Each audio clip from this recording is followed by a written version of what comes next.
আজকেও বললেন দুর্নীতির কথা, এনসিপি নেতাদের দুর্নীতির কথা বললেন, চাঁদাবাজি এনসিপির আয়ের প্রধান উৎস, সেই কথাটাও আপনি বলেছেন। আমি একটু আপনার কাছে শুনবো, আসবো পরে, যে আপনার কেন মনে হলো যে আয়ের প্রধান উৎস। আর এই যে বক্তব্য, সেই বিষয়ে আমি ডক্টর আতিক মুজাহিদ, যদি চাঁদাবাজি আয়ের উৎস না হয় তাহলে আপনাদের আয়ের উৎস কি, আপনি এটা বলবেন কিনা? ইন্টারেস্টিং, অনেকগুলো বিষয় আলোচনা গেল, চাঁদাবাজি চলে আসলো, আসবে সে প্রসঙ্গগুলো আপনি বলবেন নিশ্চয়ই। বেসিক্যালি ধন্যবাদ রাশেদ ভাই, অনেকগুলো কথা বলেছেন, খুবই চমৎকার পলিটিশিয়ান উনি। একেবারে হান্নান মাসুদ থেকে শুরু করে এনসিপির অনেক সম্ভাবনা ছিল। 2018 সালে আমরাও কোটা আন্দোলনকে আই বিলিভ দ্যাট বাংলাদেশে পরিবর্তন হবে বিশ্বাস করেছি। আমরাও বাহির থেকে বাইরে পড়াশোনা করতাম, ছাত্রলীগ মেরে আমাকে দেশের বাইরে পাঠিয়েছিল, আমি বাহির থেকে ফুল ফ্লেজ আমরা সাপোর্ট দিয়েছিলাম। নুরুকে ওই সময় একদম বড় লিডার হিসেবে তুলে ধরেছিলাম যে বাংলাদেশের পরিবর্তন, আগামী দিনে মন্ত্রী হবে, প্রধানমন্ত্রী হবে। দে ফেইল্ড এগেন। কে ভালো করবে কে খারাপ করবে সেটা রিসেপশন জনগণ, সেটা মানুষ দেবে আর কি। তো সেটা আমি ওনাকে পার্সোনালি এটা বলতে চাই না, উনি যেভাবে সবাই একসাথে জড়াই টড়াই ইসলামের পুরা মুফতি হয়ে গেছেন মাশাআল্লাহ। কারণ ইসলাম থেকে খারিজ করে দিতে গেলে তো মিনিমাম ক্যাপাসিটি লাগে, শারিয়ার আন্ডারস্ট্যান্ডিং লাগে যে কাকে আমরা ইসলামে রাখবো কাকে রাখবো না। তো সেটা তো বাদ দিয়ে দিলে তো সমস্যা। আল্লাহ আবার বলবে কি রাশেদ সাহেব তুমি আমার লোকজনকে তো আমার ধর্ম থেকে বাদ দিয়ে দিলে, আমার ইসলাম থেকে।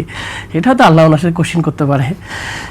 উনি বলতে পারে যেটা কোরআনে 3 ধরনের ব্যক্তি আছে, একটা হলো ইমানদার, একটা হচ্ছে মুনাফিক, একটা হচ্ছে মুশরিক। পৃথিবীতে 3 ক্যাটাগরির মানুষই থাকে। আমাদের সবার ভিতরেই মুনাফিকই কিছু ক্যারেক্টার থাকতে পারে। রাসূল বলছে মুনাফিকের 4-5টা ক্যারেক্টার, কথা দিলে কথা রাখে না। তো এইরকম অনেকে 2টা ক্যারেক্টার মেলে, অনেকে 3টা ক্যারেক্টার মেলে। তো এটা বলতে পারে যে এই লোকের ভিতরে এইরকম ক্যারেক্টার মিল আছে, সংশোধন হয়ে ভালো হয়ে যেতে পারে। সুতরাং তাকে খারিজ করার আমাদের অপশন নাই। ইসলামিকলি আমি খুবই ইসলাম অত বেশি বুঝি না ভাই, হতো তো একটু বেশি পড়াশোনা করছে আর কি। 2 নম্বর হলো যে আপনি যে কোয়েশ্চেনটা করলেন, আমি যদি উল্টা কোয়েশ্চেন করি, ওনারা একটা দলে ছিল, সে দলের আসলে আয়ের উৎসটা কি? আমি যদি উল্টা আরও যদি বলি বিএনপির আয়ের উৎসটা কি? সবারই যেভাবে মানুষকে ট্রেগিং করা হয়। আচ্ছা উনি আরেকটা বলে ভেরি ইন্টারেস্টিং, আমাদের সমন্বয়করা বা আমাদের অভ্যুত্থানের শক্তি একটা পুরা ফুল একটা, আমরা তো পার্লামেন্টে নাহিদ ইসলাম দাঁড়িয়ে চ্যালেঞ্জ করলাম আমাদের শ্যামা ওবায়েদকে যে প্লিজ আপনি যে কথাটা বললেন আমি চ্যালেঞ্জ করলাম আমার দুর্নীতির ব্যাপারে, টেক দ্য চ্যালেঞ্জ। আপনি কেন অ্যাসোসিয়েশন করেন, এক একটা করে অভ্যুত্থানের শক্তিকে অ্যাসোসিয়েশন করে? আমি তো চাই না রাশেদ ভাইয়ের কাছে অ্যাসোসিয়েশন করতে, কারণ উনিও একটা দীর্ঘদিনে একটা আন্দোলন করে তৈরি হয়েছে। উনি যদি কোটি টাকার 1000 কোটি টাকার মালিক হতো, অটোমেটিক বোঝা যাইতো যে সে টাকা মেরে খাইছে কিনা। টাকা দিবেটা কে তারে? এত সোজা? টাকা চাইলে মানুষ দিয়ে দেয়? মানে একটা লোক বললো টাকা দিয়ে দিল, এরকম হয় বাংলাদেশে? আমি এর বিশ্বাস করি না। হ্যাঁ, যদি তারা খুব হেভি পাওয়ারফুল আর ডিফারেন্ট কেসেস সেটা অন্য বিষয়। তার মানে অনেক এজেন্সি আছে, ইনভেস্টিগেশন করুক। তাহলে আপনি কেন একটা স্পেসিফিক গ্রুপকে ধরে তাদেরকে ড্যামেজ করার চেষ্টা করতেছেন? আপনার এজেন্ডা কি, উদ্দেশ্যটা কি? Do not do that. আপনি একজনের টুলস হিসেবে ইউজ হচ্ছেন কেন? হায়ারে খেলতেছেন কেন? হায়ারে খেললে নিজের কোনো ভালো কিছু ব্যক্তিত্ব থাকে না।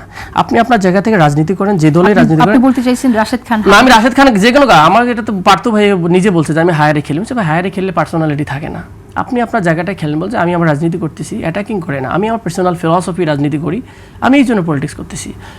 এই করাপশনের লেভেলের কথা বলেন, কোন লোকটাকে নাম বলে? একটা মন্ত্রী, আমরা তো বলছিলাম কোন মন্ত্রীর নাম বলবেন যে করাপশনের অভিযোগ নেই? আজকে সেরে দেখতো আমাদের জেলা যে প্রশাসকগুলো এখন আছে বিভিন্ন জায়গায়, আজকে ক্ষমতা সেরে দেখ, কালকে একজন ইনভেস্টিগেশন করুক, করাপশন পাবেন কিনা? বাংলাদেশের নেচারটা হচ্ছে ফোর্স করে করাপশনটা করা হয়। এখন একটা লিমিট থাকে বাংলাদেশে। আমার মাহাতির মোহাম্মদ সাথে প্রথম একটা প্রোগ্রাম 2016 সালে, তুমি বলছে মজাই তোমাদের দেশের আমার দেশের পার্থক্য কি জানো? তোমার দেশের ঘুষটা উপর দিয়ে খায়, আমার একটু নিচ দিয়ে খায়। এই স্ট্যান্ডার্ড ঘুষ হয় না তা না, লেভেলটা কম, এই জন্য আমরা অ্যাটলিস্ট ডেভেলপ করতে পারছি। তো সেই জায়গা থেকে আমাদের দেশে তো ব্ল্যাটেনলি পলিটিশিয়ানদের গণহারে হ্যাঁ টাকা মেরে খাইছে, এমপি হয়েছে, এই খাইছে, এই হয়েছে, সেই হয়েছে, এরকম একটা কমন আন্ডারস্ট্যান্ডিং। এটা এবং বিরোধীদের জায়গা থেকে, বিশেষ করে বিকান নামে ওনাদের একটা সেন্ট্রিস নেটওয়ার্ক হওয়ার পর দেখতেছি পুরো একই বয়ান, মনে হচ্ছে ওনাদেরকে ট্রেন করা হয় একই সাথে। ভাই আসেন আমরা এই কয়দিন শুধুমাত্র এইভাবেই বয়ানটা দিব, একই কমন শব্দ আমি প্রায় দেখি যে একই বয়ান, এবং যেভাবে বলা হয় ঠিক এইভাবে ন্যারেটিভটা উৎপাদন করা হয়। এটা খুব ভালো জিনিস না। অ্যাটাকিং একই বয়ান বলতে কোনটা কথা বলছেন? চাঁদাবাজির কথা বলছেন? হ্যাঁ, রাশেদ ভাইরা দেখবেন কমেন্ট সবাই প্রায় অলমোস্ট একই বয়ান, ওনাদের যারা মানে টকশোতে যারা আসে একে অলমোস্ট। আপনার কি মনে হয় না যে কিছু কিছু জায়গায় প্রশ্ন উত্থাপিত হওয়ার মতো সুযোগ আপনারাই সৃষ্টি করে দিয়েছেন? আমরা নাহিদ ইসলামকে বলতে শুনেছি, আমাদেরকে যারা ডোনেশন দিয়েছে আমাদের দিয়েছে ডোনেশন, কারা দিয়েছে, উচ্চবিত্তরা, কিন্তু সেই নামগুলো প্রকাশ করা যাবে না। আমরা আজও পর্যন্ত সেই নামগুলো জানলাম না। আপনি দেখেন, আমি তো আপনার বললাম যে আপনি যদি এই কোশ্চেনটা করেন, বাংলাদেশের সব পলিটিক্যাল পার্টিকে সেম কোশ্চেন করা উচিত, ফেয়ারলি যদি আপনি ডিল করেন। বিএনপি এত বড় একটা দল চলে, কত কিন্তু অন্য এনসিপি, আমি বলি আমি এই প্রশ্নটা বিএনপিকে অনেকবার করেছিলাম। আপনি যেহেতু প্রসঙ্গটি তুললেন, বিএনপির পক্ষ থেকে যে জবাবটা সেটাও আমি আপনাকে বলে দিই যে বিএনপির মেম্বার্সদের ফিজ বিএনপি নেয়, এবং বিএনপি যারা বিএনপিটি তাদের বক্তব্য হচ্ছে বিএনপিটি বড় দল, এবং যেহেতু তাদের অনেক নেতা আছেন, তারা বিভিন্নভাবে বিভিন্ন পেশার সাথে যুক্ত, এমনকি ব্যবসায়ীরাও আছেন, তাদের সহযোগিতাও এই দলটিতে তারা করে থাকেন, সেটা হচ্ছে তাদের বক্তব্য ছিল।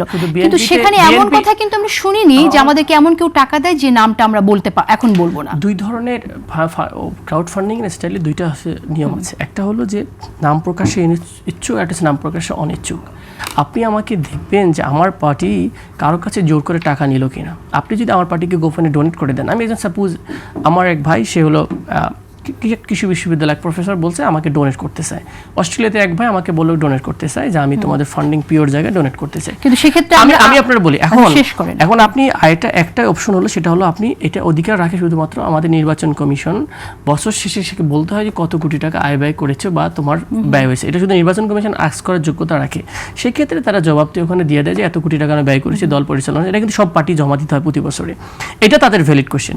সেকেন্ড, যদি আমরা চাঁদাবাজির সাথে একটা অপরাধ এটার সাথে জড়িত হয়ে থাকে, আপনি নাম বলেন, তার ব্যাপারে মামলা দেন, আপনি একটু গমন কথা বলেন তো কোথায় হয়েছে, কোনটা কোথায় হয়েছে, কোথায় চাঁদাবাজি হয়েছে বলেন, স্পেসিফিক্যালি অমুক ব্যক্তি চাঁদাবাজি করেছে।